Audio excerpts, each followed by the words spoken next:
সে ভাষা বুঝতে হলে মনের মতো মন থাকা চাই।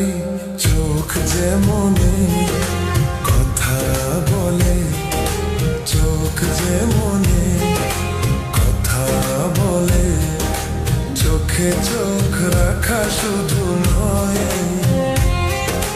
চোখের সে ভাষা বুঝতে হলে চোখের মতো চোখ থাকা চাই।